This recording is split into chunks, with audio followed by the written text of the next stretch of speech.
அனைவருக்கும் வணக்கம். 7ஆம் வகுப்பு கணக்கு 3ஆம் பருவம் இயல் 3 இயற்கணிதம் பாடத்தலைப்பில் எடுத்துக்காட்டு 12வது கணக்கிற்கான விடையினை இந்த வீடியோவில் பார்க்கலாம். Welcome to Mani math board. தொழிலாளி ஒருவர் ஒரு நாளுக்கு ரூபாய் 200 கூலியாக பெறுகிறார் எனில் ரூபாய் 3 லட்சம் மாதாந்திர செலவு திட்டத்தில் எத்தனை தொழிலாளர்களை பணியமர்த்த முடியும்? முந்தைய கணக்குகளில் கேள்வியிலேயே அசமன்பாடு கொடுத்துருந்தாங்க. இது வழிக்கணக்கு. இதிலிருந்து அசமன்பாடு நாம் தான் தயார் பண்ணணும். சமன்பாடு மற்றும் அசமன்பாட்டிற்கு இடையான வித்தியாசத்தை நம்ம பார்த்துட்டோம். அசமன்பாடுகளை தீர்க்கும் விதிகளும் பார்த்தோம். அசமன்பாட்டிற்கு இருபுறமும் ஒரே எண்ணை கூட்டுவதால் அந்த அசமன்பாட்டின் அசமத்தன்மை மாறுவதில்லை. ஒரே எண்ணை இருபுறமும் கழிப்பதாலும் அந்த அசமன்பாட்டின் தன்மை மாறாது. இருபுறமும் மிகை எண்ணால் பெருக்கினால் அசமன்பாட்டின் தன்மை மாறாது. இதுவே குறை எண்ணால் வகுக்கும்போது அதனுடைய தன்மை மாறும். ஒரு பூஜ்ஜியமற்ற மிகை எண்ணால் இருபுறமும் வகுக்க அசமன்பாட்டின் அசமத்தன்மை மாறாது. இந்த 4 விதிகளும் மாணவர்கள் நினைவில் வச்சுக்கணும். இப்போ கேள்வியை பார்க்கலாம். தொழிலாளி ஒருவர் ஒரு நாளுக்கு ரூபாய் 200 கூலியாக பெறுகிறார். ஒரு நாளுக்கு 200 ரூபாய்னா அந்த ஒருவருக்கு மட்டும் மாதத்துக்கு எவ்வளவு செலவாகுதுன்னு பார்க்கணும். அதே மாதிரி மாதத்துக்கு 3 லட்சம் ரூபா வரைக்கும் செலவு பண்ணிக்கலாம் அப்படின்னா எத்தனை தொழிலாளர்களை அதிகபட்சமாக பணியமர்த்த முடியும் அப்படிங்கிறத கண்டுபிடிக்கணும். தொழிலாளர்களின் எண்ணிக்கை தான் நம்ம கண்டுபிடிக்கணும். அதை நம்ம எக்ஸ் அப்படின்னு எடுத்துக்கலாம். எத்தனை தொழிலாளர்கள் பணியமர்த்தினாலும் தொழிலாளர்களின் ஒரு நாள் சம்பளம் பார்த்திங்கன்னா ரூபாய் 200. தொழிலாளி ஒருவரின் ஒரு நாள் கூலி 200.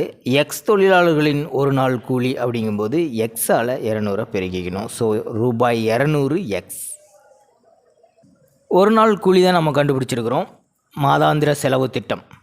இப்போ எக்ஸ் தொழிலாளர்களின் ஒரு மாத கூலி எவ்வளோ அப்படின்றத அடுத்த ஸ்டெப்பில் கண்டுபிடிக்கணும். ஒரு மாதத்திற்கான சராசரி நாட்கள் 30 அப்படின்னு எடுத்துக்கலாம். ஒரு நாள் கூலி 200. ஸோ 200 பெருக்கல் 30. 200ஐயும் 30ஐயும் பெருக்கும்போது ரூபாய் 6000 கிடைக்கும். எக்ஸ் தொழிலாளர்களின் ஒரு மாத கூலி ரூபாய் 6000 எக்ஸ். ஒரு தொழிலாளியின் மாதக்கூலி ரூபாய் 6000. எக்ஸ் தொழிலாளர்களின் ஒரு மாத கூலி ரூபாய் 6000 எக்ஸ். மொத்த தொகையானது 3 லட்சம் ரூபாய்க்கு அதிகமாக போகக்கூடாது. அப்படின்னா இந்த கூற்றை நம்ம எப்படி எழுதலாம்? இந்த கூற்று நம்ம அசமன்பாட்டிற்கு மாற்றி எழுதணும். 6000 எக்ஸ் என்பது 3 லட்சமாக இருக்கலாம் அல்லது 3 லட்சத்திற்கும் குறைவாக இருக்கணும். இப்போ 6000 X less than or equal to 3 லட்சம் அப்படின்னு அசமன்பாட்டை அமைக்கணும். தொழிலாளர்களின் எண்ணிக்கையை நம்ம எக்ஸ்ன்னு எடுத்துக்கிறோம். ஸோ எக்ஸுடைய மதிப்பு நம்ம கண்டுபிடிக்கணும். எக்ஸுக்கு அதிகமாக என்ன இருக்குது அப்படின்னா 6000 இருக்குது. 6000 பெருக்கல் இருக்குது. இப்போ இந்த 6000ஐ கேன்சல் பண்ணணும் அப்படின்னா இந்த அசமன்பாட்டின் இருபுறமும் 6000ஆல் வகுக்க வேண்டும். இருபுறமும்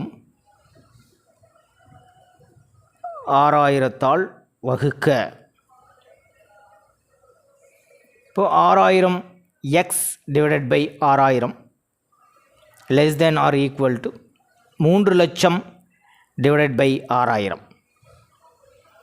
இந்த 6000க்கு இந்த 6000 கேன்சல் ஆகிடும். ஒரு முறை இருக்குது. ஸோ எக்ஸ் மட்டும்தான் less than or equal to இடதுபுறமாக இருக்கும். இந்த 3 ஜீரோக்கு இந்த 3 ஜீரோ கேன்சல் பண்ணிடலாம். ஐஆர் 30, இங்கே இருக்கிற ஒரு zero. So X less than or equal to 50. ஆகவே எக்ஸின் மதிப்பு 50ஆக இருக்கலாம். Less than or equal to அப்படின்னா இந்த மதிப்பையும் எடுத்துக்க முடியும், அல்லது இதை விட குறைவாக இருக்கலாம். 3 லட்சத்திற்கு மாதாந்திர செலவு திட்டத்தில் எத்தனை தொழிலாளர்களை பணியமர்த்த முடியும்? அதிகபட்சமாக 50 தொழிலாளர்களை பணியில் அமர்த்தலாம். ஃபைனல் ஆன்சர் பாருங்கள். ஆகவே ரூபாய் 3 லட்சம் மாதாந்திர செலவு திட்டத்தில் அதிகபட்சமாக 50 தொழிலாளர்களை பணியில் அமர்த்தலாம். எடுத்துக்காட்டு 13வது கணக்கிற்கான விடையினை அடுத்த வீடியோவில் பார்க்கலாம். மேலே இருக்கிற ரெக்கார்ட் செக் பண்ணிக்கிங்க. இந்த கணக்கில் உங்களுக்கு கூடுதலான விளக்கம் தேவைப்பட்டால் கீழே இருக்கிற கமெண்ட் பாக்ஸில் கேளுங்க. தேங்க்யூ.